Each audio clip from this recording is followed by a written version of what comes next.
আল্লাহ পাক তো এমন করে বলেছেন যে কেউ হাত তুলেছে আল্লাহর কাছে আর আল্লাহ পাক সেটাকে খালি ফিরিয়ে দিবেন, এটাতে আল্লাহ লজ্জা বোধ হয়। কথা বুঝতে পারছেন? আমাদের যাদের অনেক সম্পদ আছে বা সামর্থ্য আছে এবং মন আছে বড়, তাদের কাছে যখন কেউ সাহায্য চায় আপনার খালি ফিরাইতে লজ্জা লাগে না? আপনার মনে হয় না যে চাইলো এত করে কিভাবে না করে ফিরাই? আছে না? এমন মানুষ আছে না? আসলে দান সৎকা করার জন্য সম্পদ লাগে না, দান সৎকা করার জন্য মন লাগে। কি লাগে? মন লাগে।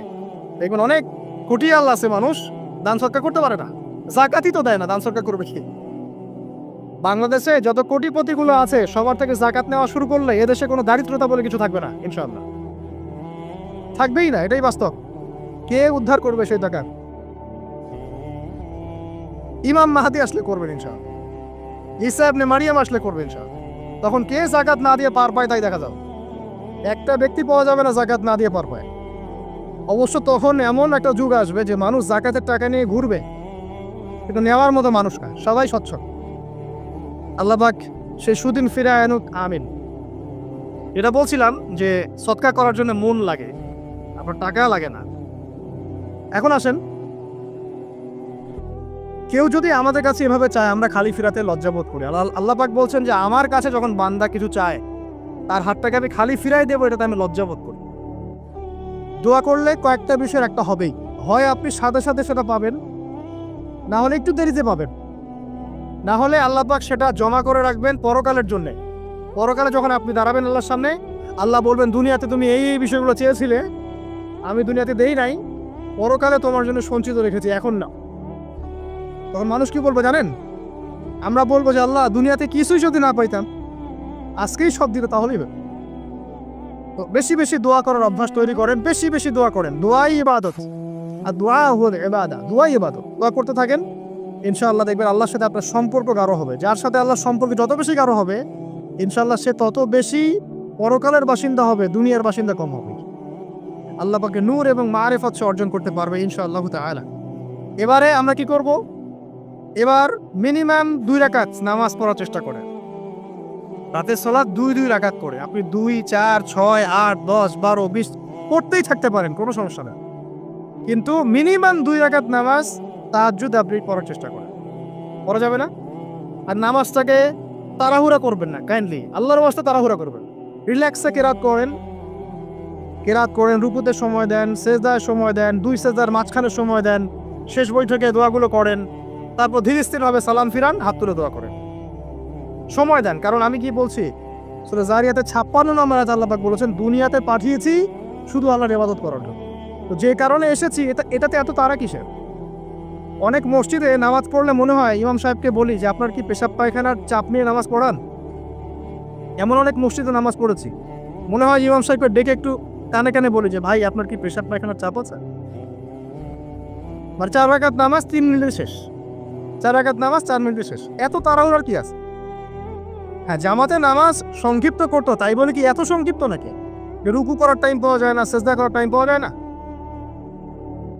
নামাজে ধীর স্থিরতা এবং খুশুটা খুব ইম্পর্টেন্ট। নামাজে কোথায় হাত বাঁধলেন এটা নিয়ে তর্ক না করে, নামাজের একাগ্রতা মনোযোগ কতটুকু আসছে এটা নিয়ে তর্ক করেন। ভিতরের রুহটাই আসল, আধ্যাত্মিকতাটাই আসল। হ্যাঁ, একজন ভাই হাত বেঁধেছে মনে করেন এখানে, কেউ বেঁধেছে এখানে, এটা নিয়ে ঝগড়া করেন। দেখেন নামাজে কতটুকু ফোকাস, মনোযোগ কতটুকু থাকছে, কতটুকু নামাজে আপনি দোয়া করতে শিখছেন, সেজদায় আল্লাহকে পাইতে শিখছেন। নামাজ পড়ে কি ফিল হচ্ছে যে আমি আল্লাহর সাথে কথা বলছি, আল্লাহ আমার কথা শুনছে? আমরা তো মেকানিক্যাল নামাজ অভ্যস্ত এখন, মানে দুনিয়ার কাজের চাপ এত বেশি, জাস্ট মসজিদে যাবো, ঢুকবো, বেরো, চলে আসবো, হাজিরা দিতে আসছি মনে হয়, সিগনেচার করবো, চলে যান, আপনার এত তারা কিসের ভাই? ওমা খালাকতুল জিন্না ওয়াল ইনসা ইল্লা লিয়াবুদুন, শুধু ইবাদত করার জন্যই সৃষ্টি করেছে তোমাদেরকে। তো মসজিদে তো তাড়াহুড়া কেন? রিল্যাক্স থাকেন, মসজিদে রিল্যাক্সে নামাজ পড়েন, সময় নেন। ফজরের নামাজ পড়ার আগে আপনি বাসার থেকে 2 রাকাত সুন্নত পড়ে আসতে পারেন, এটা আরো একটা ভালো আমল। কারণ নবী সাল্লাল্লাহু আলাইহি ওয়াসাল্লাম সুন্নত নামাজগুলো কি করতেন? বাসায় করতেন। এতে বাসার মধ্যে বরকত হবে, শয়তান দূর হয়ে যাবেন সব। এই যে তাহাজ্জুদ আপনি 2, 4, 8, 10 যত পারেন পড়েন, মিনিমাম 2 রাকাত পড়েন, ধীর স্থিরভাবে পড়েন। নামাজ শেষ করে আবার আল্লাহর কাছে দোয়া করেন, দেখবেন যে ইনশাআল্লাহ আপনার দোয়া কবুল হবে। আর দোয়া যে কবুল হয় এটা আপনি নিজেই বুঝতে পারবেন, নিজেই বুঝবেন। কারো কাছে যাওয়া লাগবে না। এবার ফজরের সালাতের সময় হয়ে গেল, আজান হচ্ছে, আজানের জবাব দিব, দিয়ে ব্যাস হেঁটে হেঁটে মসজিদ, প্রত্যেক পদক্ষেপ হেঁটে যাব আর দোয়া করব। কি দোয়া করব? যে আল্লাহ আমাকে নূর দান করো। কি দান করো? আল্লাহুম্মা ইজআল ফি কলবি নূরা ওয়া ফি লিসানি নূরা ওয়া ফি সামঈ নূরা ওয়া ফি বাসরি নূরা ওয়া আন ইয়ামিনি নূরান ওয়া আন শিমালি নূরান ওয়া মিন ফাওকি নূরা ওয়া মিন তাহতি নূরা আল্লাহুম্মা ইজআল ফি নাফসি নূরা। মানে এর অর্থ হচ্ছে আল্লাহ আপনি আবার ডানে বামে সামনে পিছনে শরীরে আত্মায় দেহে সবখানে আল্লাহ আপনার নূর দান করুন। নূর কেন? কারণ দুনিয়ার মধ্যে অনেক অন্ধকার, অন্ধকার না, সব জাহিলিয়াতে অন্ধকার।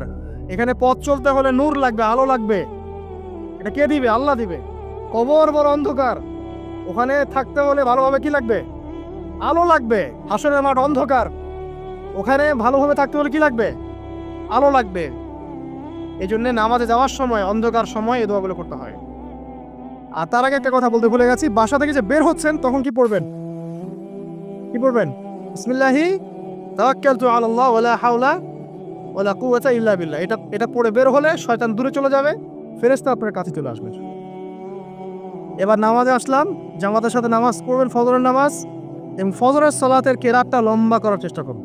এটা সুন্নাত, ফজরের সালাতের কেরাত লম্বা করা সুন্নাত। এবং নামাজ শেষ হওয়ার সাথে সাথেই উঠে চলে যাবেন না।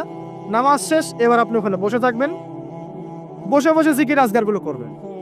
কি কি জিকির করবেন আমি কয়েকটা আপনাদেরকে শিখিয়ে দিচ্ছি, বাকিগুলো আপনারা কিতাব থেকে শিখে নেবেন। সালাম ফেরানো শেষ, প্রথমে একবার আল্লাহু আকবার, তারপর 3 বার আস্তাগফিরুল্লাহ আস্তাগফিরুল্লাহ আস্তাগফিরুল্লাহ। এরপরে পড়বেন আল্লাহুম্মা আনতাস সালাম ওয়া মিনকাস সালাম তাবারাকতা ইয়া যাল জালালি ওয়াল ইকরাম পড়বেন। তারপর আল্লাহুম্মা আইন্নি আলা যিকরিক ওয়া শুকরিকা ওয়া হুসনি ইবাদাতিক। এরপরে পড়তে পারেন আয়াতুল কুরসি, যেটা একটু আগে বলেছি, তাসবিহাত সুবহানাল্লাহ আলহামদুলিল্লাহ আল্লাহু আকবার 33 33 33, পরে কালিমা শাহাদা, অথবা 10 10 10ও পড়ার দলিল আছে। এরপরে পড়বেন সুবহানাল্লাহি ওয়া বিহামদিহি আদাদা খালকিহি ওয়া রিদা নাফসিহি ওয়া জিনাতা আরশিহি ওয়া মিদাদা কালিমাতি, 3 বার, এটা 3 বার। তারপর 3 কুল 3 বার পড়ে, সূরা ইখলাস 3 বার, ফালাক 3 বার, নাস 3 বার, সূরা হাশরের শেষ 3 আয়াত একবার। এরপরে পড়বেন সাইয়্যিদুল ইস্তিগফার, মানে সমস্ত ইস্তিগফারের শ্রেষ্ঠ ইস্তিগফার। এটা কোনটা? কোনটা? আল্লাহুম্মা আনতা রাব্বি লা ইলাহা ইল্লা আনতা খালাকতানি আনা আবদুক ওয়া আনা আলা আহদিক ওয়া ওয়া'দিক মাস্তাতা'তু আউযু বিকা মিন শাররি মা সানাত আবুউ লাকা বিনি'মাতিকা আলাইয়া ওয়া আবুউ বিযানবি ফাগফিরলি ফাইন্নাহু লা ইয়াগফিরু যুনুবা ইল্লা আনতা। এটা যে পড়বে সকালে পড়ে যদি রাতের মধ্যে মারা যায় জান্নাত ইনশাআল্লাহ। আবার সন্ধ্যায় পড়ে যদি সকালের আগে মারা যায় জান্নাত ইনশাআল্লাহ। এত বড় অস্ত্র, এত বড় একটা সুযোগ। এরপরে পড়বেন আমার পছন্দের কয়েকটা, আউযু বিকালিমাতিল্লাহি তাম্মাতি মিন শাররি মা খালাক 3 বার। এটা যদি আপনি পড়েন আপনি দৃশ্য অদৃশ্যের ক্ষতি থেকে বেঁচে থাকবেন ইনশাআল্লাহ। দুষ্ট জিন শয়তান আপনার কোনো ক্ষতি করতে পারবেন ইনশাআল্লাহ। আর একটা খুবই শক্তিশালী দোয়া আছে, সেটা হলো বিসমিল্লাহিল্লাযী লা ইয়াদুররু মা ইসমিহি শাইউন ফিল আরদ ওয়ালা ফিস সামা ওয়া হুয়াস সামিউল আলিম, 3 বার করে। এইটা যে পড়বে, এই যে জিন বলেন, ভূত বলেন, এই যে পেতনি বলেন, যেগুলো আমরা ভয় পাই, ঠিক আছে, চোখ লাগা বলেন, বদনজর বলেন, যা যা আছে, হিংসুকের হিংসা, কোনো কিছুই আপনার কোনো ক্ষতি করবে না এবং ইনশাআল্লাহ আপনি হঠাৎ মৃত্যুবরণ থেকে বেঁচে থাকবেন ইনশাআল্লাহ। হঠাৎ মৃত্যুবরণ, এটা কিন্তু সবার জন্য নিয়ামত না, এটা সবার জন্য নিয়ামত না। তারপরে আসেন, এরপর পড়বেন 10 বার লা ইলাহা ইল্লাল্লাহু ওয়াহদাহু লা শারীকা লাহু লাহুল মুলকু ওয়া লাহুল হামদ ওয়া হুয়া আলা কুল্লি শাইইন কাদির। এটা 10 বার পড়লেও হবে। আর যদি 100 বার করতে পারেন তাহলে আপনার চেয়ে বেশি নেকি কেউই অর্জন করতে পারবে না। যদি 100 বার এই দোয়াটা কেউ পড়ে সারাদিনে, লা ইলাহা ইল্লাল্লাহু ওয়াহদাহু লা শারীকা লাহু লাহুল মুলক ওয়া লাহুল হামদ ওয়া হুয়া আলা কুল্লি শাইইন কাদির, ওই দিন শয়তান তার কাছে আসবে না। 100 গুনাহ আমলনামা থেকে কেটে দেওয়া হবে, 100 নেকি লিখে দেওয়া হবে এবং আল্লাহর কাছে দিন শেষে একটা তালিকা পেশ করা হয়, আজকের দিনে কে কি আমল করেছে, এই তালিকায় তার নাম দেখবেন সবার আগে আছে। ওই ব্যক্তির নামও থাকতে পারে যে 100 বারের চেয়ে বেশি পড়েছে, তখন তার নাম আগে চলে যাবে, এর নামটা পরে চলে আসবে। কথা বুঝতে পারছেন? মিনিমাম 100 বার পড়তে পারলে খুব ভালো হয়, যদি না পারেন কমপক্ষে কয়বার? 10 বার। আসেন, এরপরে পড়বেন 10 বার দরুদ শরীফ, আল্লাহুম্মা সাল্লি আলা মুহাম্মাদ ওয়া আলা আলি মুহাম্মাদ যেটা আছে দরুদ ইব্রাহিম এটা পড়তে পারেন, অথবা ছোট করে পড়তে পারেন আল্লাহুম্মা সাল্লি ওয়া সাল্লিম আলা নবিয়িনা মুহাম্মদ, এটা পড়লেও হবে, অথবা আল্লাহুম্মা সাল্লি আলা মুহাম্মাদ ওয়া সাল্লিম, এতটুকু পড়লেও ইনশাআল্লাহ হক আদায় হয়ে যাবে। 10 বার যে ব্যক্তি দরুদ পড়ে সকালে সন্ধ্যায়, নবী সাল্লাল্লাহু আলাইহি ওয়াসাল্লাম তার জন্য পরকালে সুপারিশ করবেন ইনশাআল্লাহ। যদি আমরা নবীজির সুপারিশ পেতে চাই, দরুদের কোনো বিকল্প নাই, বেশি বেশি দরুদ পড়তে থাকেন, তার সুন্নাহ অনুসরণ করেন, বেশি বেশি দরুদ পড়তে থাকেন, মিনিমাম সকালে 10 বার, সন্ধ্যায় 10 বার, ইনশাআল্লাহ আল্লাহ নবী সুপারিশ করবেন ইনশাআল্লাহ তাআলা। আরেকটা আছে রাদিতু বিল্লাহি রাব্বান ওয়া বিল ইসলামি দীনান ওয়া বি মুহাম্মাদিন সাল্লাল্লাহু আলাইহি ওয়াসাল্লাম নবিয়্যা, এর একটা বড় ফজিলত আছে। কি ফজিলত? যে ব্যক্তি এই দোয়াটা সকাল সন্ধ্যা 3 বার করে পড়ে, কিয়ামতের মাঠে আল্লাহ পাকের উপর হক হয়ে যাবে, ওয়াজিব হয়ে যাবে, আল্লাহ ওই ব্যক্তিকে সন্তুষ্ট করে দিবেন ইনশাআল্লাহ। সন্তুষ্ট করে দিবেন মানে কি? ইনশাআল্লাহ সে জান্নাতে যাবে।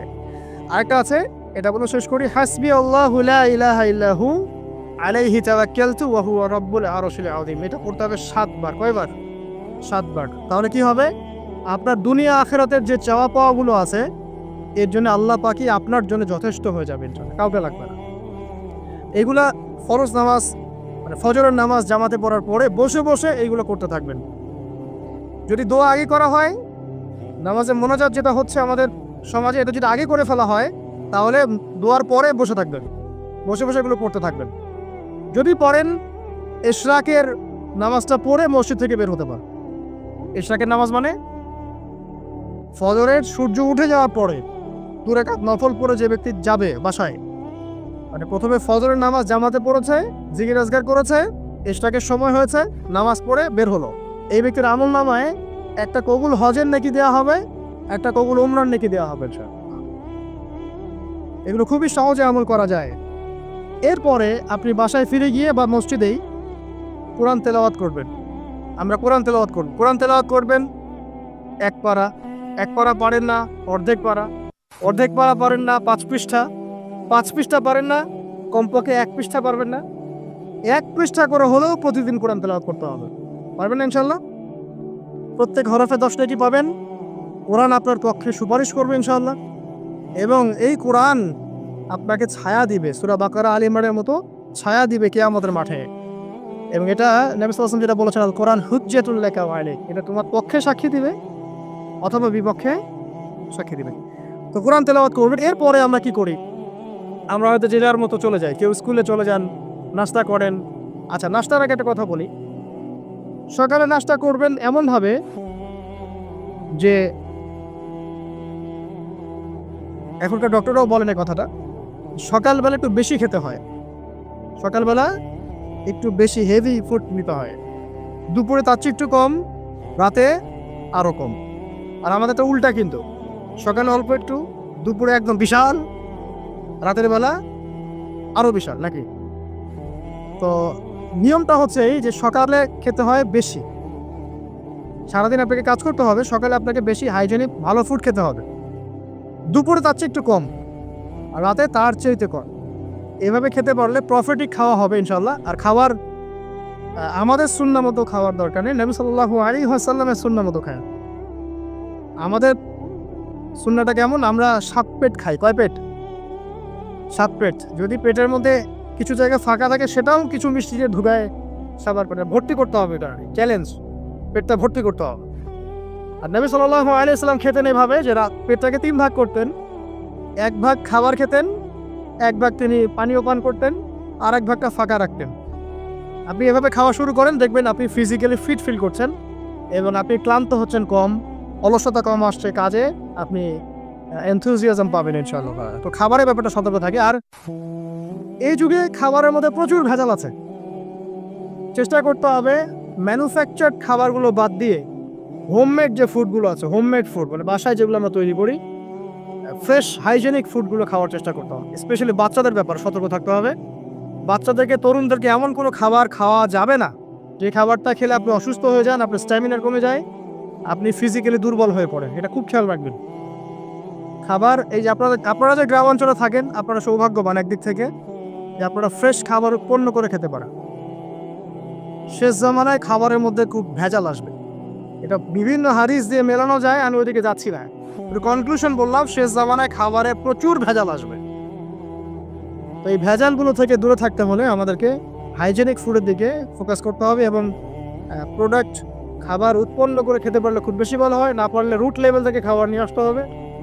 আর অ্যাটলিস্ট ম্যানুফ্যাকচার যে খাবারগুলো বাজারে ঘোরাফেরা করে এগুলো অ্যাভয়েড করতে হবে। দেখতে অনেক মুখরোচক লাগতে পারে, স্বাদ অনেক মজা হতে পারে, কিন্তু এগুলো শরীরের জন্য অনেক ক্ষতিকর। এতে করে আমাদের যুব সমাজ আস্তে আস্তে কিন্তু দুর্বল হয়ে যাচ্ছে। এখনকার যুব সমাজকে তাকায় দেখেন, আমাদের বাদদেরকে তাকায় দেখেন, যারা এখানে বয়স্ক মুরব্বী আছে দেখেন, একজন মুরব্বীর সাথে এখনকার যুবকের কুস্তি লাগান, পাঞ্জা লাগান, বা ওই যে একটা রিংয়ের মধ্যে ঢুকায় বক্সিং ম্যাচ দেন, একটা দেখেন, দেখেন কে পারে। আমি নিশ্চিত ওই চাচাই পারো। আমরা নিজেরাই তো এর প্রমাণ। আমাদের বাপ দাদাদের বয়সী যারা আছেন তারা এখনো দিব্যি মাঠে কাজ করে, দেখবেন 4 ঘন্টা 5 ঘন্টা 8 ঘন্টা রিক্সা চালাচ্ছে, ভ্যান চালাচ্ছে, কৃষি কাজ করছে, কত পরিশ্রম করছে। আর আমাদের যুব সমাজে তাকায় দেখেন না, আপনি একটু চেহারাগুলো দেখেন না, চেহারাগুলো তাকায় দেখেন, চাপাগুলো বসে গেছে গাঁজা খেতে খেতে, হিরোইন খেতে খেতে দেখবেন চাপাগুলো বসে গেছে একদম, চোখগুলো ঢুকে গেছে একদম মাদক খেতে খেতে। হ্যাঁ, হস্তমৈথুন করতে করতে শরীর রোগা, চলতে পারে না। কথা শুনতে খারাপ লাগছে এগুলা? না, বাস্তব, এগুলোই বাস্তব এখন। হ্যাঁ, ঘুম নাই, সারা রাত জাগরা, ওই যে ফজরের পর ঘুমায়, আর রাতে ওই যে বিকাল 4টায় ওঠে, দেখবেন শরীরটার দিকে তাকায় দেখে, চলতে পারে, এনার্জি নাই।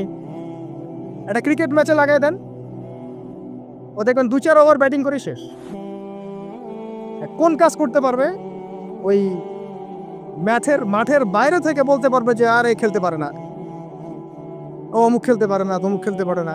ওকে লাগাই দেন না, ব্যাটটা ধরে ধরায় লাগাই দেন, দেখবেন ও কয়টা পিটাতে পারবে। জিম করে না, ফিজিক্যালি এক্সারসাইজগুলো করে না, স্কিল নাই।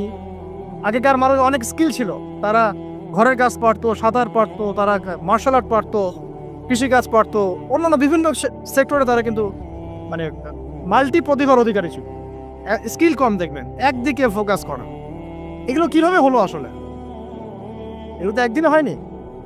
সারাদিন দেখবেন ফোনে, আর ওই মেয়ের পিছনে, আর কফি শপে, অথবা মিউজিকের কোনো ইনস্ট্রুমেন্ট নিয়ে বসে আছে, অথবা এর মাঝে যদি কেউ মন্দের ভালো থেকে থাকে সে দেখবেন টিকটক করছে।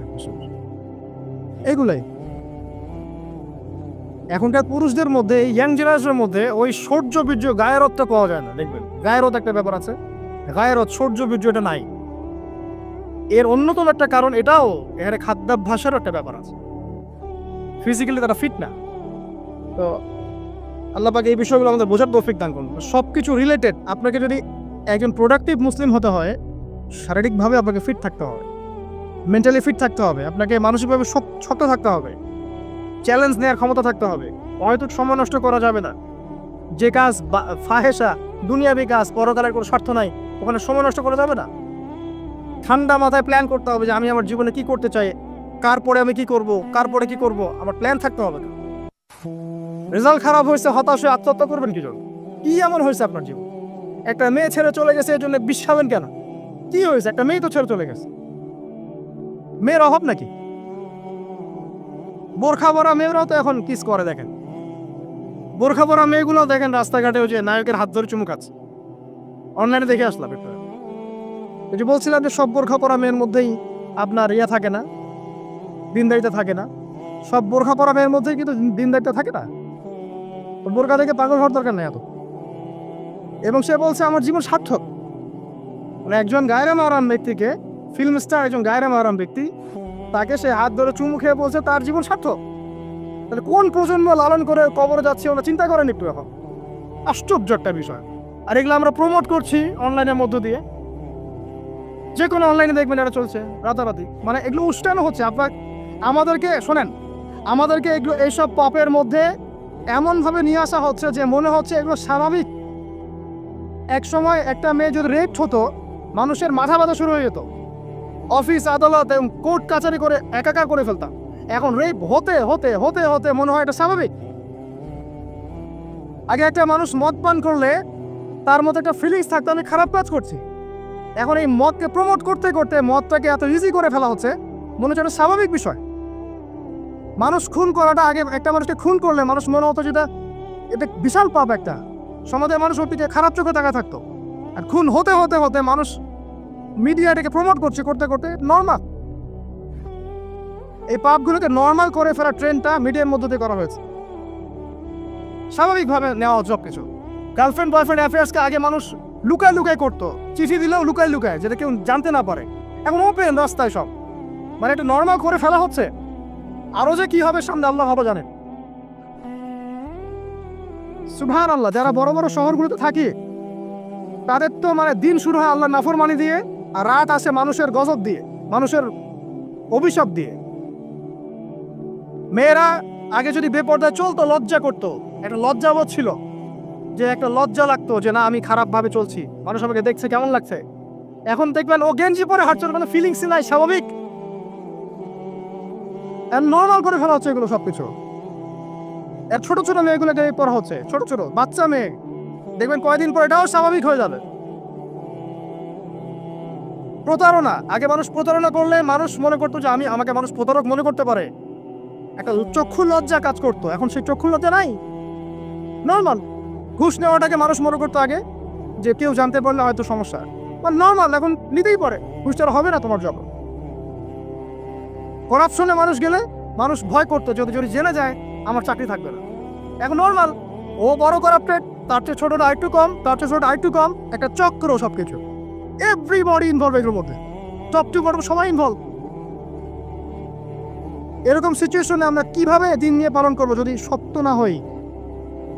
সব চলে যাচ্ছে, আজ থেকে সব চলে যাচ্ছে। একটা সময় ছিল একজন মুসলিম ব্যক্তিকে অন্যায়ভাবে মেরে ফেলবে, একজন মুসলিম নারীকে অন্যায়ভাবে রেপ করবে, মানুষ চিন্তাই করতে পারত। একজন মুসলিম নারীর সম্ভ্রম বাঁচানোর জন্য এই ভারতবর্ষে সশস্ত্র যুদ্ধ হয়েছে বিন কাসিমের নেতৃত্বে, একটা মেয়ের ইজ্জত বাঁচানোর ইস্যুকে কেন্দ্র করে। এখন লক্ষ লক্ষ মুসলিম মেয়ের ইজ্জত নষ্ট করা হচ্ছে, কারো কোনো ফিলিংস নাই, স্বাভাবিক। একটা রাষ্ট্রদূতকে হত্যা করেছিল তাবুক যুদ্ধের সময়, নবী সাল্লাল্লাহু আলাইহি ওয়াসাল্লাম 30,000 সৈন্য নিয়ে ধাওয়া করেছিলেন।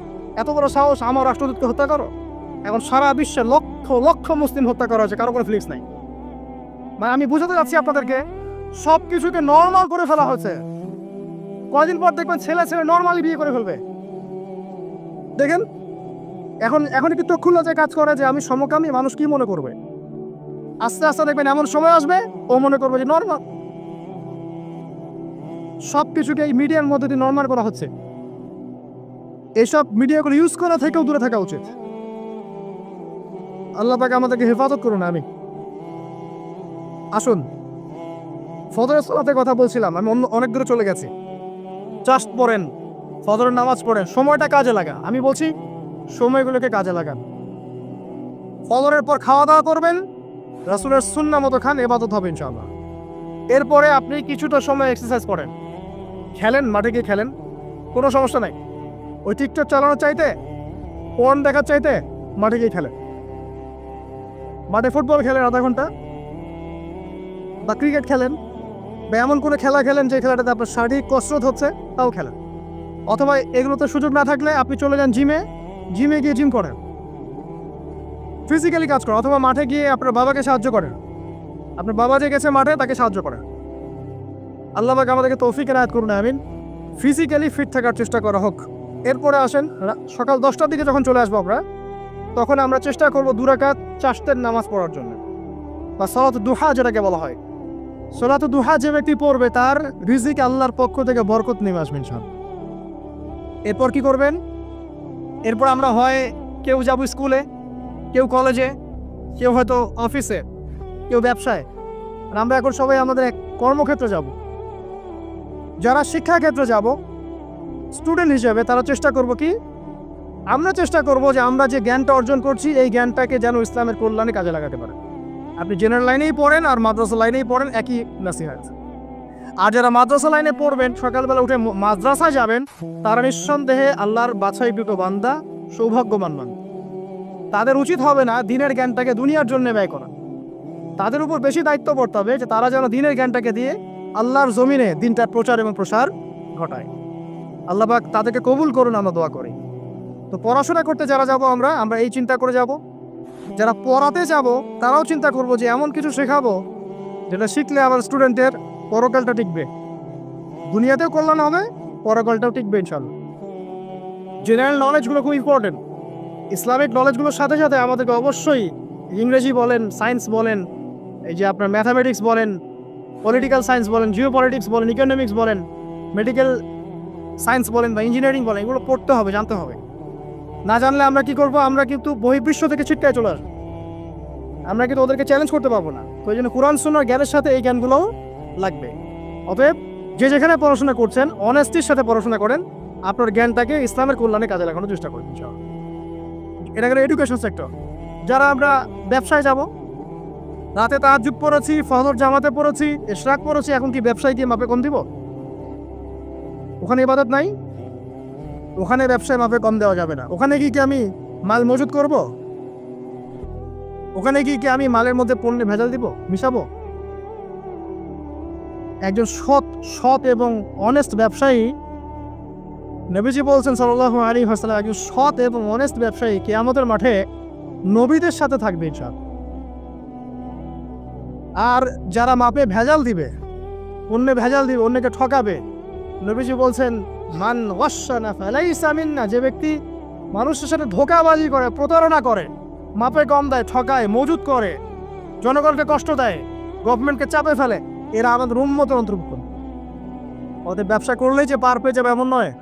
ব্যবসা করতে হবে পরের মতো আমানতদারিতার সাথে, অবশ্যই মাপ ঠিক রাখতে হবে, মজুতদারি করা যাবে না, আমাদের পণ্যে ভেজাল মিক্স করা যাবে না, কৃত্রিম সংকট তৈরি করা যাবে না। এগুলো যদি করেন তাহলে আপনার নাম যেমন উম্মতে মুহাম্মাদি থেকে কাটা পড়ে যায়, দুনিয়াতে আল্লাহর পক্ষ থেকে দুইটা আযাব আসে। এক হচ্ছে ওই জনগণের মধ্যে, ওই জনসমষ্টির মধ্যে দুর্ভিক্ষ নেমে আসতে পারে এবং বৃষ্টিপাত বন্ধ হয়ে যেতে পারে। আরেকটা হচ্ছে ওই জনগণের উপরে জালেম শাসককে আল্লাহ পাক চাপিয়ে দিবেন। এটা আযাব কাদের কারণে আসলো? ব্যবসায়ী, এক শ্রেণীর ব্যবসায়ীর কারণে আসলো। কিছু কিছু মানুষের ফলে সারা নেশন সাফার করে। যেমন এই যে যারা দেখবেন অনলাইন অফলাইনের মধ্যে অশ্লীলতা ছড়িয়ে বেড়াচ্ছে, নোংরামি, ফাহেসা, বেপরদামি এগুলো ছড়িয়ে বেড়াচ্ছে, এদের কারণে সমাজের মধ্যে এমন সব রোগ ব্যাধি আসবে যেগুলো আগে আমরা নামও শুনি নাই। হাদিস।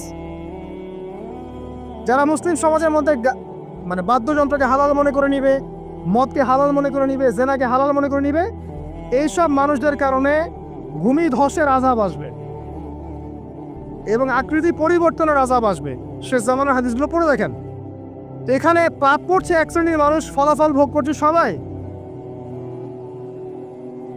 সো যারা ভালো মানুষ তাদের উচিত হবে এগুলোকে প্রোটেক্ট করা, ডিফেন্ড করা। আর আমাদের কাছে এরাই রকস্টার, যারা মুসলিম সমাজের মধ্যে বেপরদামি, অশ্লীলতা, ফাহেসা এগুলো ছড়িয়ে দিচ্ছে, জেনা, এরা আমাদের আইডল। এখন ওদের পোস্টার বাসায় লাগিয়ে রাখে, ওদের সাথে একবার দেখা করতে পারলে জীবন সার্থক হয়ে যায়। আল্লাহর কাছে ওদের কি দাম আছে যতক্ষণ না তওবা করে ফিরে আসছে? একজন ভ্যান চালক, একজন ইমানদার ভ্যান চালক, রিক্সা চালক যে 5 ওয়াক্ত নামাজ পড়ে, সে আল্লাহর কাছে ওর চেয়ে অনেক বেশি সম্মানিত। ওই ভ্যান চালকের কাছে কি অটোগ্রাফ নেন আপনি? রিক্সাওয়ালার কাছে কি অটোগ্রাফ নেন? এইসব এই হ্যামিলনের বাসিওয়ালার পিছনে না গিয়ে এরা যুব সমাজকে টেনে নিয়ে যাচ্ছে অশ্লীলতার দিকে, ফাহেসা কাজের দিকে, বেফাস কাজ, কোনো পরকালীন কোনো স্বার্থ নাই। বিনোদনের নামে, সংস্কৃতির নামে এরা মানুষকে দিকে টেনে নিয়ে যাচ্ছে। আর আমাদের যুব সমাজ, তোমাদেরকে আমি আইডল দেখাবো ইনশাল্লাহ পরের লেকচারগুলোতে। খালিদ বিন ওয়ালিদ তোমার আইডল, আলী ইবনে আবি তালিব তোমাদের আইডল, মুহাম্মদ সাল্লাল্লাহু আলাইহি ওয়াসাল্লাম তোমার আইডল, ইমাম হুসাইন তোমার আইডল, মোহাম্মদ বিন কাসিম তোমার আইডল, তারেক বিন জিয়াদ তোমার আইডল, ওমর ইবনে খাত্তাব তোমার আইডল। আইডল খুঁজে পাও না তোমরা জীবনে আইডল খুঁজে পাও না? কাকে ফলো করবা? একজনের নাম বলবে, একজন অনলি, মুহাম্মদ সাল্লাল্লাহু আলাইহি ওয়াসাল্লামের পরে একজনের নাম যদি বলতে পারো না আমাকে, আলী রাদিয়াল্লাহু আনহুর জীবনী পড়ো যাও, আলী ইবনে আবি তালিব রাদিয়াল্লাহু আনহুর জীবনী পড়ো যাও, গিয়ে দেখো তোমার আইডল এখানে বসে আছে, লুকিয়ে আছে। তাদের আইডলের মধ্যে, তাদের মধ্যে ছিল ব্যক্তিত্ব, শৌর্যবীর্য, আনুগত্য, জ্ঞান, প্রজ্ঞা, দিন প্রতিষ্ঠার তামান্না, জিহাদ, এবং তারা বদর, উহুদ, খন্দক, খায়বার করেছেন। শেষ পর্যায়ে যখন তাদেরকে মৃত্যুবরণ করতে হয়েছে, তখনও তাদেরকে সামন থেকে কেউ আক্রমণ করতে পারে না, পিছন থেকে আক্রমণ করতে হয়েছে। বীরদেরকে কেউ সামন থেকে মারতে পারে না, পিছন থেকে মারতে পারে। আইডল খুঁজে পাও না তোমরা? মেসি তোমার আইডল, নেইমার তোমার আইডল, যে বলিউড হলিউডের নায়ক নায়িকা তোমাদের আইডল? সুবহানাল্লাহ, বাংলাদেশের নায়ক নায়িকা তোমাদের আইডল?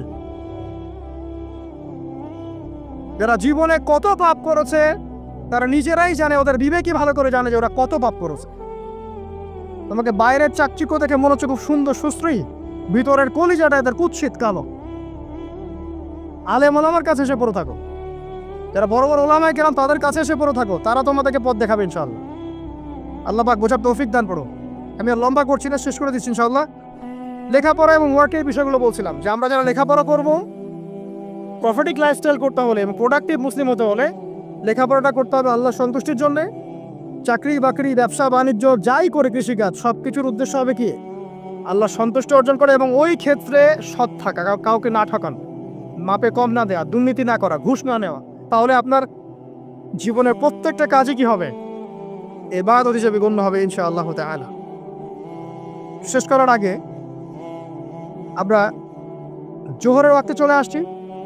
আপনি আপনার জব সেকশনে কাজ করছেন, নামাজের ওয়াক্ত হলো, নামাজ পড়ে নেবেন। আচ্ছা, নামাজের আগে আপনি 4 রাকাত সুন্নত পড়বেন, শেষে 2 রাকাত। চেষ্টা করবেন দিনে 12 রাকাত সুন্নত পড়ার জন্য।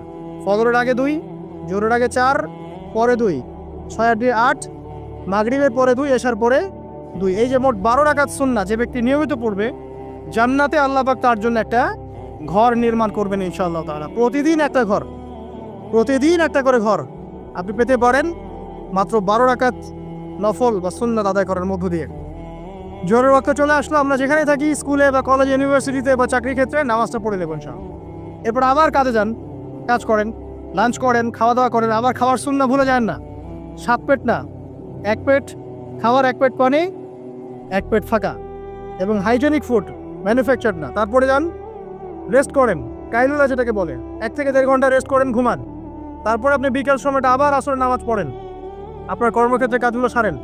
সন্ধ্যায় আপনি আবার বাসায় ফিরে আসবেন। সন্ধ্যায় বাসায় ফিরে আসবেন, ফিরে আসার পরে মাগরিবের সালাত পড়লেন জামাতে। পড়ার পরে বিকেল টাইমটা, মাগরিবের আগে বিকেল টাইমটা আপনি ঘুরতে যান, পরিবারকে সময় দেন, বাচ্চাদেরকে সময় দেন, একটু দিনী ভাইদের সাথে বসেন। ওই সময় যদি কোনো হালাকা অ্যারেঞ্জ করা যায়, মসজিদ ভিত্তিক তালিমে বসেন, একটু হাদিস পড়েন, কোরআন দার্স নেন, বা অনলাইনে কোনো লেকচার শুনেন বা বই পড়েন, কিছু একটা করেন। আর পরিবারকে সময় দেন। পরিবারকে সময় দেওয়ার পর মাগরিবের ওয়াক্ত হয়ে যাওয়ার পরে, মাগরিবের নামাজ শেষ, ফজরের পর আপনি যে আমলগুলো করেছেন মাগরিবের পর, সেই আমলগুলো আবার করতে হবে, সেম কাজ। এভাবে করতে করতে দেখবেন 1 ঘন্টা চলে গেল। বাসায় গিয়ে আপনি পরিবারকে সময় দেন, আপনার অফিসের কাজ, হোমওয়ার্ক, স্কুলের কাজ, ইউনিভার্সিটির কাজ, এগুলো শেষ করেন। শেষ করার পরে আপনি রাতের খাবার খেয়ে নেন, খেয়ে নিয়ে আবার চলে আসেন মসজিদে, এশার নামাজ পড়েন, পড়ে বাসায় গিয়ে জাস্ট ঘুম, আর দেখা দেখি নেই। তখন আপনি আবার দেখবেন ফজর ওই 4টা 3টে উঠতে পারবেন, তাহাজ্জুদ পড়তে পারবেন, ফজর পড়তে পারবেন, আবার আপনার দিনটা লম্বা হবে ইনশাআল্লাহ। এভাবে 1 দিন 2 দিন না, সপ্তাহে 7 দিন, মাসে 30 দিন, বছরে 365 দিন যখন এই প্রজন্ম কাটাতে পারবে, আমরা কাটাতে পারবো, তখন আমাদের মুখে মানাবে দিন ইসলাম প্রতিষ্ঠার কথা। তার আগে আমাদের মুখে এসব কথা মানায় না। এখন আমাদের মুখে এসব কথা এখন মানাচ্ছে না, কারণ আমরা তো আমলই করছি না। আমাদের ঈমান আকীদা ঠিক নাই, আমাদের প্রফিটিক লাইফস্টাইলই তো নাই, নবী সাল্লাল্লাহু আলাইহি ওয়াসাল্লামের মতো লাইফস্টাইলই তো নাই আমাদের। তাহলে আমাদের দ্বারা কেমন করে দিনের পতাকা আল্লাহর জমিনে প্রতিষ্ঠিত হবে বলেন তো দেখি?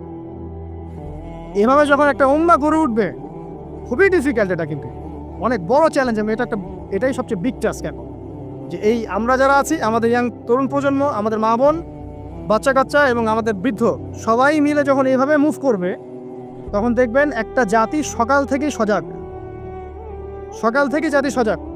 যেমন একটা চমৎকার একটা আইন করা হয়েছে না, রাত 8টায় সব বন্ধ, খুবই ভালো। কেউ অ্যাপ্রিসিয়েট করুক না করুক, আমি শুরুতেই বলেছি আলহামদুলিল্লাহ, খুব ভালো। অ্যাটলিস্ট এখন 10টায় ঘুমাতে পারেন, তারপরেও দেখবেন 3টার আগে ঘুমাচ্ছে না। কিন্তু আপনি মদিনায় গিয়ে দেখবেন ফজরের পর থেকেই সব কিছু লাইভ, স্কুল, কলেজ, দোকানপাট, অফিস, সব ওপেন।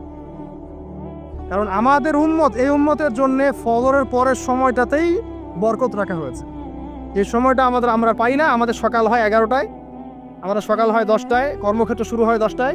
এই জন্য সকাল ওই যে 5টা থেকে 10টা, এই বরকতটা আমরা পাই না। আর বরকত কি জিনিস আপনি কি চোখে দেখতে পারেন?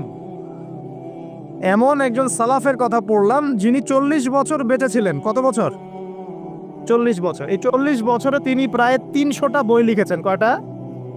300টা। এখন বলেন, আমরা এখানে যারা বসে আছি অনেকে 40 পার করে ফেলছি না? আমরা এই 40 বছরে কিছু করতে পেরেছি?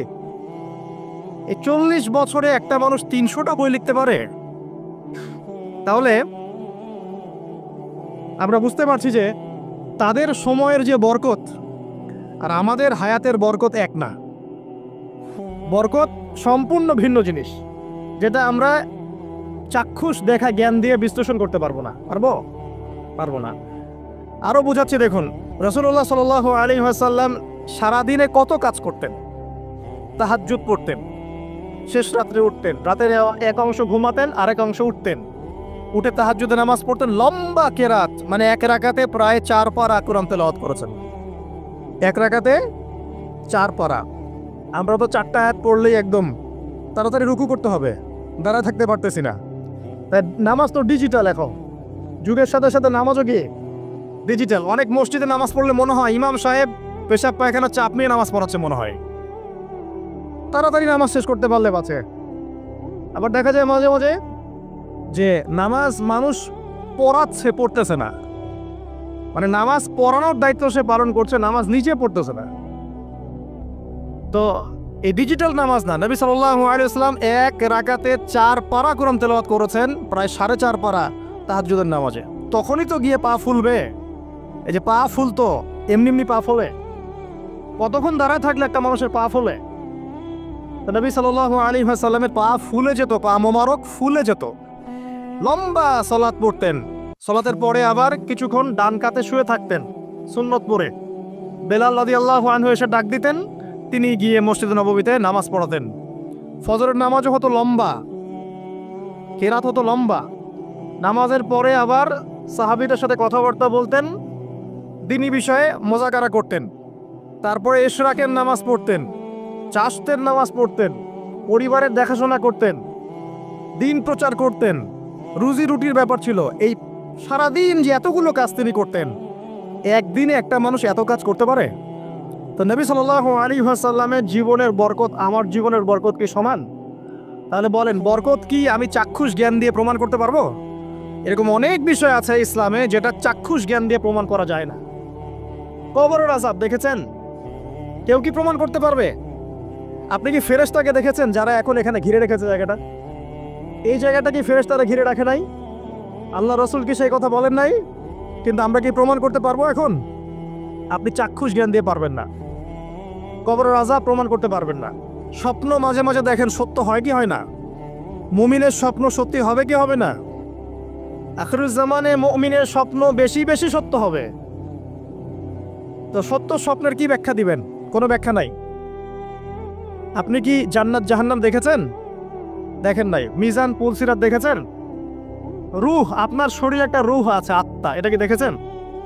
এখন এই যে বিষয়গুলো দেখা যায় না, আধ্যাত্মিকত্ব, বারাকা, আল্লাহর নূর, কবরের আযাব, পরকাল, ফেরেশতা, জিনজাতি, তো এগুলোকে আমরা তো বাহ্যিক জ্ঞান দিয়ে ব্যাখ্যা করতে পারবো না। পারবো?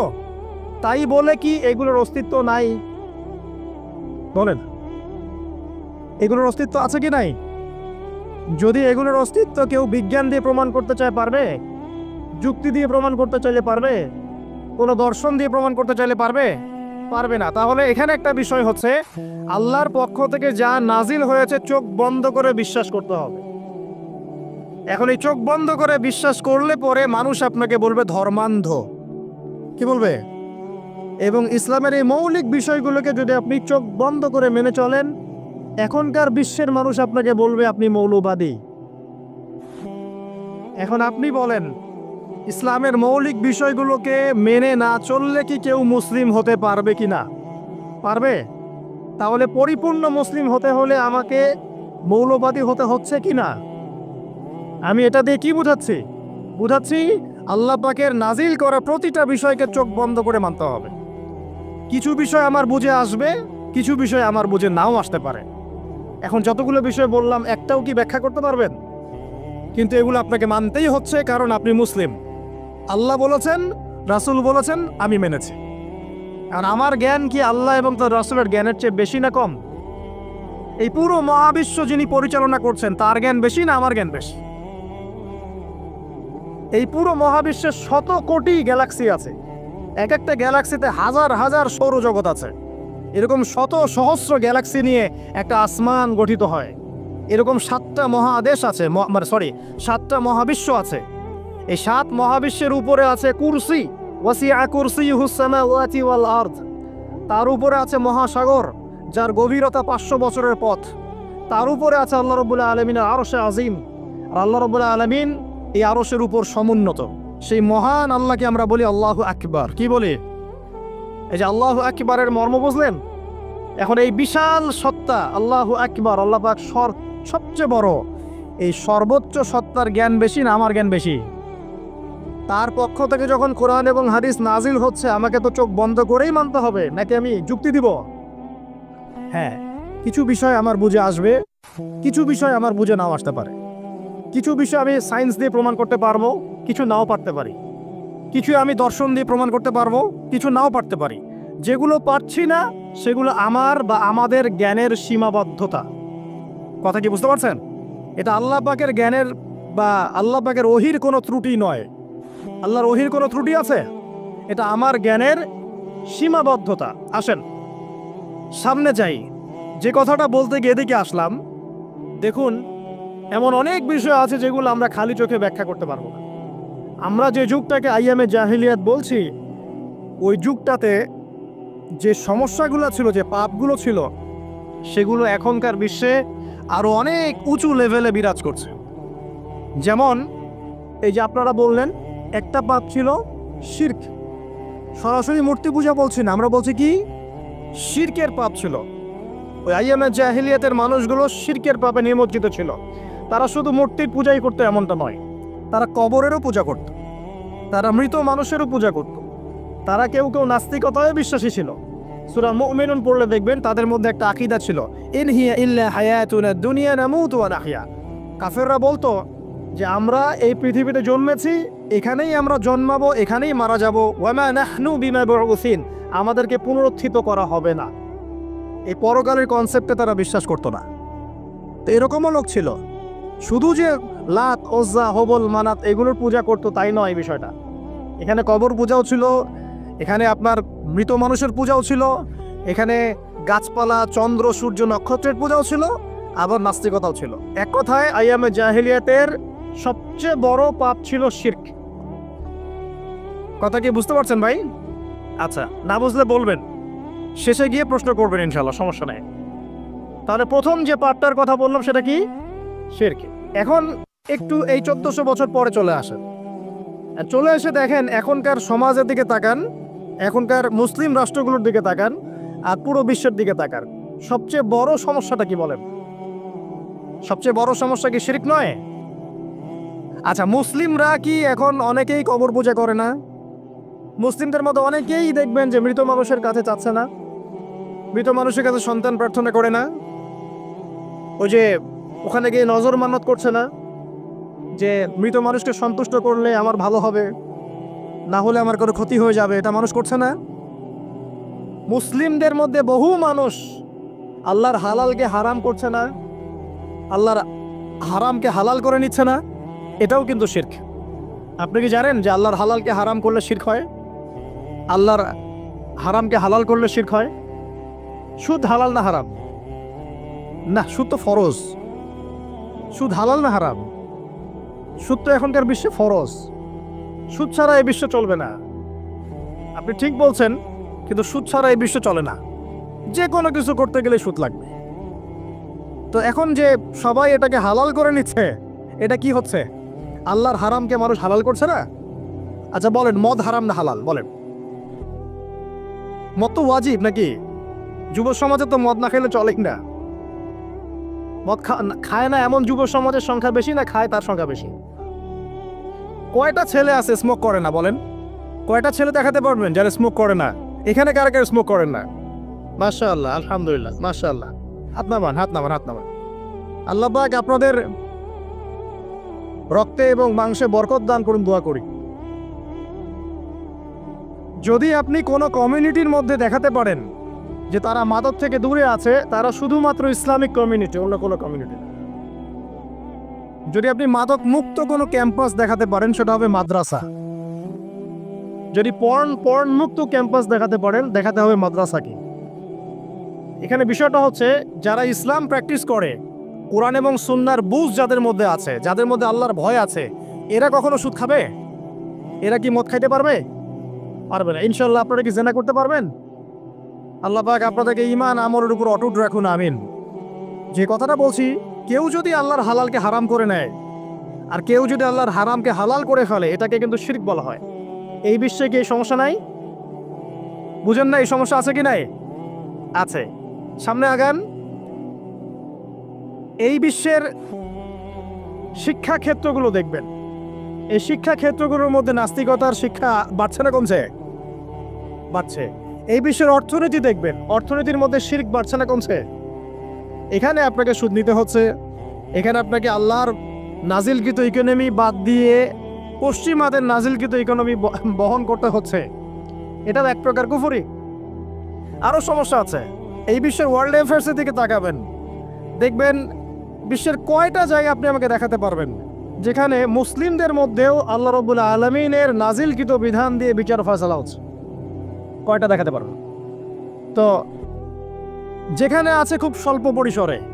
পুরো বিশ্বের অবস্থা আজকে এমন। পর্নোগ্রাফি হালাল না হারাম? পশ্চিমা সংস্কৃতির মধ্য দিয়ে এটা সারা বিশ্বে ছড়িয়ে দেওয়া হয়েছে। মানুষ এখন এটাকে available part of our life এটা মনে করছে, common part of our life. পর্দা হালাল না হারাম? বলেন, পর্দা না করাটা হারাম না হালাল? আচ্ছা, এখন দেখেন, মিডিয়া বলেন, প্রিন্ট মিডিয়া বলেন, ইলেকট্রনিক মিডিয়া বলেন, বিভিন্ন প্রযুক্তিগত উন্নয়নের মধ্য দিয়ে নগ্নতাকে প্রমোট করা হচ্ছে কি হচ্ছে না? বলেন, হচ্ছে কি হচ্ছে না? এখন কি কাপড় খোলার দিকে মানুষ বেশি আগ্রহী না পরার দিকে?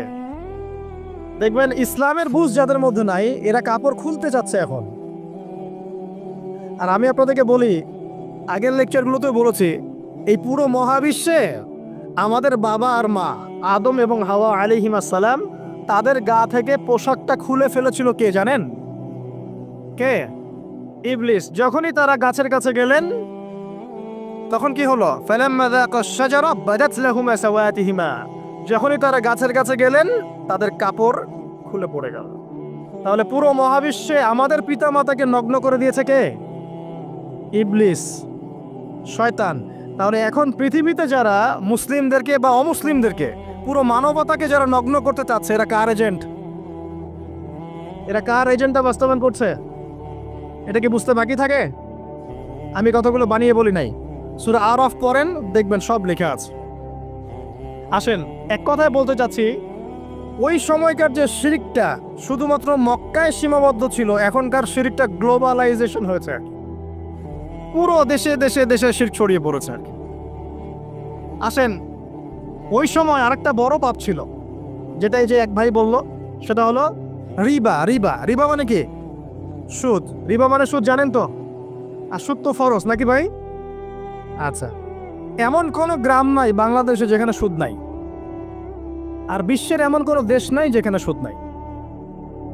আর এই যুগের কথাই নবী সাল্লাল্লাহু আলাইহি ওয়াসাল্লাম হয়তো বা বলেছিলেন, আল্লাহু আ'লাম, আল্লাহ ভালো জানেন, যে এমন একটা যুগ আসবে যে যুগে ম্যাক্সিমামই সুদখোর হবে। যে ব্যক্তি সুদের ছিটাফোটা, মানে সুদের পাপ থেকে বেঁচে থাকতে চাইবে, ওর গায়েও গিয়ে সুদের ছিটাফোটা গিয়ে লাগবে।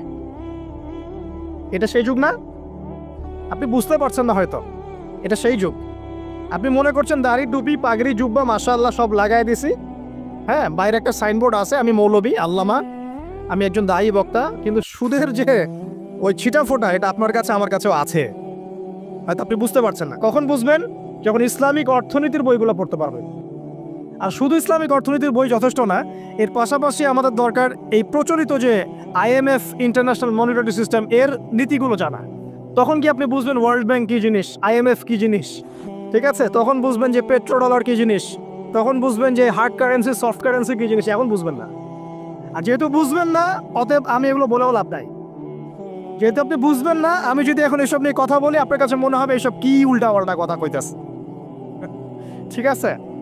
তো যাই হোক, আগে আল্লাহর ওয়াস্তে ইসলামিক ইকোনমিক্স পড়েন এবং ইন্টারন্যাশনাল মনিটারি সিস্টেম সম্পর্কে পড়েন।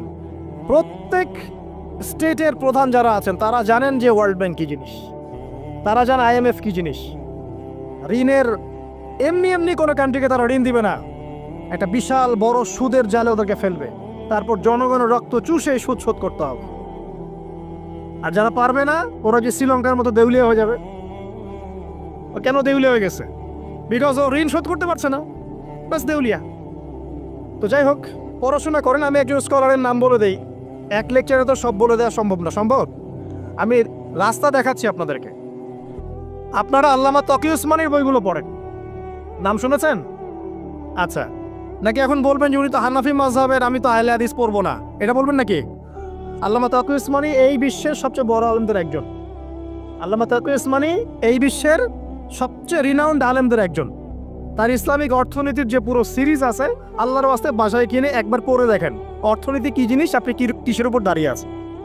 পড়া যাবে না ইনশাল্লাহ? আপনি তাকে ভালো যদি নাও বাসেন তাও পড়ে দেখেন।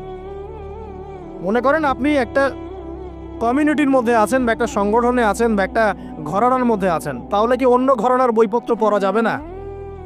হারাম হয়ে গেছে নাকি? এই যে সংকীর্ণ মানসিকতা থাকলে ভাই হেদায়েত পাওয়া যাবে না। আর আপনি যে মনে করছেন আমি একদম হকের উপর আছি, আপনি সঠিক পথে আছেন ঠিকই, তবে এটা সঠিক ভুল পথ। কথা বুঝতে পারছেন না? আপনি মনে করছেন যে আমি একদম চূড়ান্ত সঠিক বিষয়ের উপর আছি। হ্যাঁ, আপনি সঠিক বিষয়ের উপর আছেন ঠিকই, বাট আপনি সহি একটা ভুল পথে আছেন। এটা বুঝবেন পরে, যখন জ্ঞানের পরিধি বাড়তে থাকবে তখন বুঝবেন যে সহি পথ কোনটা, সহি ভুল পথ কোনটা। মুসলিমদের মধ্যে ফাটল সৃষ্টি করে জান্নাতে যাওয়া যায় না। যায়? পুরো মুসলিমরা একটা উম্মাহ, এবং যারাই মুসলিম উম্মার মধ্যে ফাটল সৃষ্টি করতে চায় এরা উম্মার বন্ধু নয়, শত্রু। মুসলিম উম্মার মধ্যে কোনো ফাটল সৃষ্টি করবেন না। সবার মাঝখানে হৃদ্যতা, ভালোবাসার বন্ধন থাকবে। যদি বিভিন্ন ধর্মের মানুষ একসাথে বসবাস করতে পারে একটা দেশে, তাহলে বিভিন্ন তরিকা এবং মাযহাবের মানুষও একসাথে থাকতে পারবে একটা দেশে ইনশাআল্লাহ। আমরা আমাদের মাঝে ইখতিলাফি বিষয় থাকতে পারে, কিন্তু দিন শেষে আমরা সবাই মুসলিম ইনশাআল্লাহ। দিন শেষে ইসলামের জন্য দাঁড়াতে হলে দল, মত, মাযহাব, তরিকা নির্বিশেষে সবাই একসাথে দাঁড়াবে ইনশাআল্লাহ। আল্লাহ পাক আমাদের হৃদয়টাকে প্রশস্ত করুন, আমিন। জাহেলিয়াতে 2 নম্বর সমস্যা ছিল রিবা। এই রিবা সম্পর্কে আগে বলি যে এখন আল্লাহ পাক কি বলেছেন। আল্লাহ পাক বলছেন যে ইয়ামহাকুল্লাহু রিবা ওয়া ইউরবিস সাদাকাত। আপনি যদি দান সদকা করেন, যাকাত দেন, যাকাত ভিত্তিক অর্থনীতি চালু করেন, আল্লাহ পাক আপনার সম্পদকে বাড়িয়ে দিবেন ইনশাআল্লাহ। আর আপনি যদি রিবার মধ্যে যান, আল্লাহর বক্তব্য হচ্ছে, এটা আমার কথা না, আল্লাহ পাক বলছেন আপনার সম্পদ সংকুচিত হয়ে আসবে। এখন আপনার ডিসিশন, আপনি কি করতে চান করতে পারেন, আমাদের কিচ্ছু বলার নাই। লাকুম দীনুকুম ওয়ালিয়া দিন, আপনার বুঝ আপনার, আপনার দিন আপনার, আমার দিন আমার। আল্লাহ বলছেন ফাযাক্কির ইন্নামা আনতা মুযাক্কির, উপদেশ দাও তুমি, তুমি উপদেশ দাতা। লাস্তা আলাইহিম বিমুসাইতির, কারো প্রতি তুমি দারোগা নও। আল্লাহ বলছেন আপনি সুদে থাকলে সম্পদ সংকুচিত হবে, যদি ছেড়ে দেন, যাকাত দেন, ব্যবসা ভিত্তিক ইকোনমি চালান, আপনার সম্পদ বাড়বে ইনশাআল্লাহ। কি করবেন, ডিসিশন কার? আপনার। আল্লাহ পাক বলছেন ইয়া আইয়ুহাল্লাযীনা আমানু, হে মুমিনগণ, ইত্তাকুল্লাহ। শোনেন ভাই, আল্লাহ বলছেন ইত্তাকুল্লাহ, তোমরা আল্লাহকে ভয় করো। ওয়া যারু মা বাকিয়া মিনার রিবা, সুদের অবশিষ্ট সব অংশ ছেড়ে দাও। সুদের অবশিষ্ট সব টাকা ছেড়ে দাও। ওয়া ইল্লা ইন কুনতুম মুমিনিন, যদি প্রকৃতপক্ষে তোমরা মুমিন হয়ে থাকো তাহলে ছেড়ে দাও। ওয়া ইল্লাম তাফআলু, যদি তোমরা না করো। কে বলছেন? আল্লাহ। যদি তোমরা এটা না করো তাহলে আল্লাহ কি বলছেন? ফাআযানু বিহারবিন মিনাল্লাহি ওয়া রাসূলিহি, আল্লাহ এবং তার রাসূলের সাথে যুদ্ধের ঘোষণা শুনে রাখো। এটা কার কথা? এখন আপনি যদি চান আল্লাহর পক্ষে যুদ্ধ করতে পারেন, আপনি চাইলে আল্লাহ এবং তার রাসূলের বিপক্ষেও যুদ্ধ করতে পারেন। আপনাকে কি বাধা দিবে? দিবে না। ডিসিশন কার? ডিসিশন আপনার। নবী সাল্লাল্লাহু আলাইহি ওয়াসাল্লাম আরো বলেছেন যে, আপনারা জানেন হাদিসটা, নতুন কোন হাদিস বলছি না, আপনারা জানেন, প্রত্যেক আলেম জানেন, প্রত্যেক মাযহাবের ইমাম জানেন। কি সেটা? যে সুদের পাপের 70 বা 73টা শাখা আছে। কয়টা? 73 বা 70টা শাখা আছে। তার সবচেয়ে নিম্ন শাখা হচ্ছে নিজের মাকে বিয়ে করা।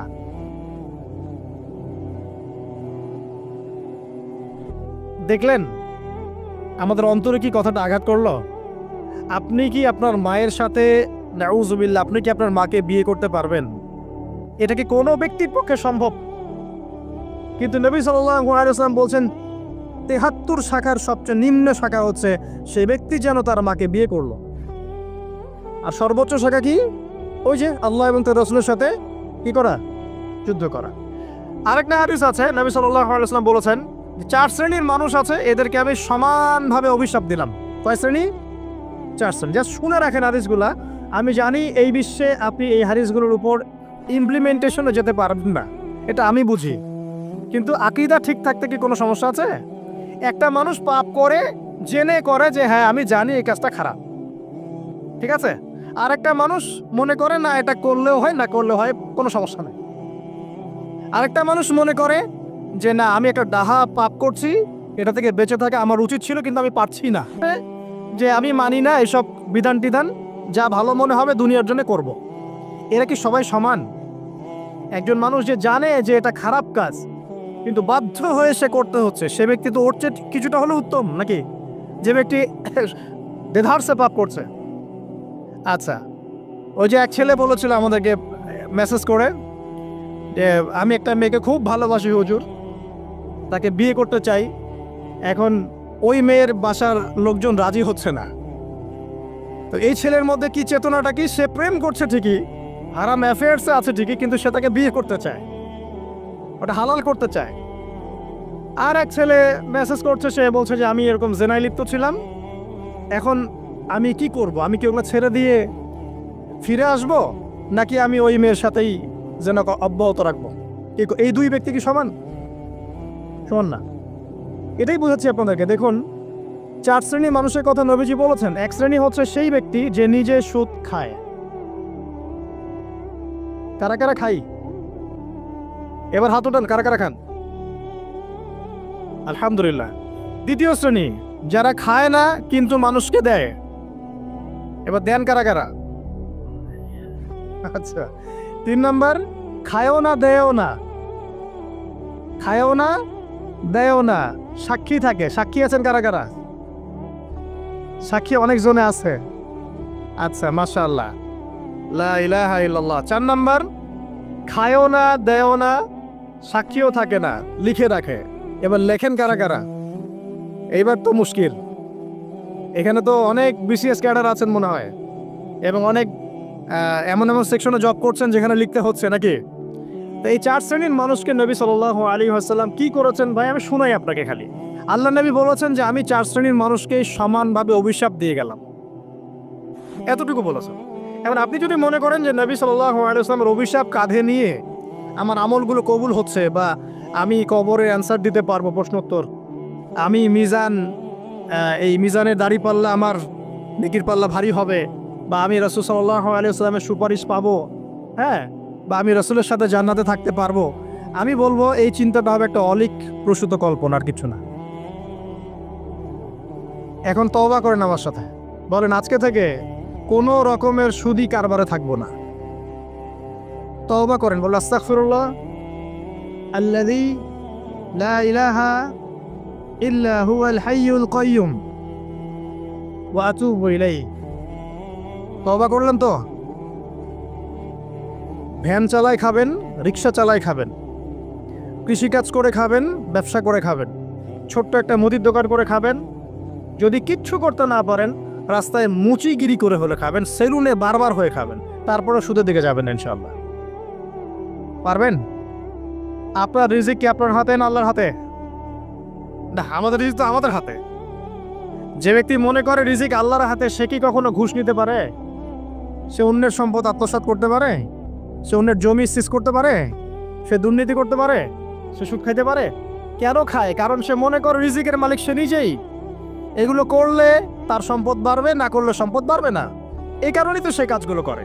আর আমি খুব ভালোই বুঝি, অ্যাটলিস্ট আমি খুব ভালোই বুঝি যে এই কাজগুলো ব্যক্তিরা কেন করে। উত্তর শুনবেন?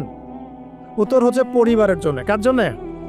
পরিবারের জন্য। মা, বৃদ্ধ মা আছে দেখতে হবে, 2 বাবা আছে দেখতে হবে, স্ত্রী আছে, আর স্ত্রী মাশাআল্লাহ একদম ফেমিনিস্ট, তার চাহিদা পূরণ করতে তার হিমশিম খেতে হয়। হ্যাঁ, একটা শাড়ি নেবে 20,000, ঠিক আছে, স্ত্রীর চাহিদা অনেক, গহনা গাড়ির অনেক চাহিদা, আর না দিলে তো আবার সমস্যা, বাসায় গেলে তো মানসিক টর্চার সেলে রেখে দিবে। এখনকার বেশিরভাগ পুরুষই কিন্তু নির্যাতনের শিকার। এখনকার বেশিরভাগ পুরুষ কিন্তু পুরুষ নির্যাতনের শিকার।